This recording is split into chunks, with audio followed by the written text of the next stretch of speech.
He came, he saw, he conquered. Rome itself, epic, ruthless, inevitable. This is the story of a man who broke the rules and made history. He left Rome much stronger than he found it. For better or worse, Caesar's story is the story of Rome. Born into the first triumvirate, a political alliance that effectively controlled Rome, Caesar was destined for greatness. Or maybe he was born for destruction. Either way, he changed Rome forever.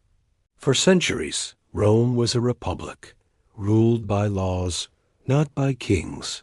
But behind the marble, it was crumbling. Then came a general with ambition sharper than his sword. In 58 BC, he was appointed governor of the province of Gaul.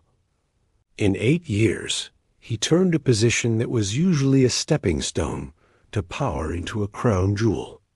By conquering vast swaths of modern-day France, Belgium, and Switzerland, he made Rome richer, more powerful, and far more dangerous.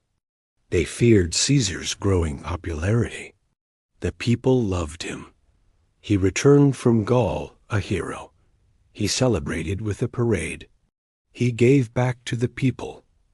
He hosted feasts, organized games, and built public works like roads and aqueducts. He was seen as a champion of the common folk, the poor and the indebted, passed laws and appointed loyalists to influential positions. But the Senate was furious. The cost of Caesar's public works was staggering, and in their view, he was playing politics. Caesar had enemies everywhere, including the Senate, where the elite class wielded unimaginable power.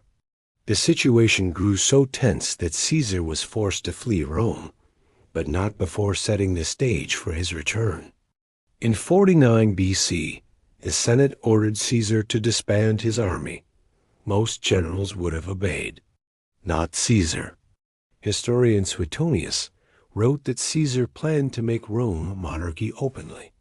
He defeated Pompey, seized Rome, and in 44 BC, he named himself Dictator Perpetuo. That same year, he crossed the Rubicon River with his army. This was forbiddance. It started a civil war. The Rubicon was a boundary. It marked the northern border of Italy. Crossing it with an army was like poking a sleeping giant. Caesar had just woken Rome up. Many senators and aristocrats lost their power and their heads. Even so, he never took the title of king. Maybe he was afraid of the backlash. It didn't matter. Rome wasn't ready for a king. It wasn't ready for a dictator, even if he was benevolent. He took the title of dictator, which had been used only 5 times in the Republic's history. Each time it had been a temporary emergency measure. But Caesar kept the title permanently. He became the first king of Rome, even though he never wore a crown. The Republic was dead. Long live the empire. Under Caesar's rule, Rome became more autocratic. He centralized power, ignored the Senate. By the late 50s, the Roman Republic was a powder keg. Caesar was assassinated on March 15th, 44 BC. His friends stabbed him to death in the Senate. Some say there were 23 wounds. Others say more. What we know is that not one of them was fatal. Caesar survived the first 22, maybe even the first 20. He collapsed after the 23rd. He died on his way to safety. The man who killed Caesar was Marcus Junius Brutus. Legend has it that Caesar had once called Brutus his son. So when Brutus stabbed him, he asked, "Et tu, Brute," meaning, "And you, Brutus?" But that's debatable. After Caesar's assassination, a power struggle erupted. Civil war engulfed the land. Caesar's adopted son, Octavian, defeated his enemies and emerged as the first emperor of Rome. He took the title Augustus. Under his rule, the Roman Empire reached new heights. But none of this would have happened if not for Caesar. He destroyed the Republic, yes, but he also built the foundation for an empire. Caesar was deified. He became one of the 12 gods of the Roman pantheon. Did you know? Julius Caesar was born on July 100 BC.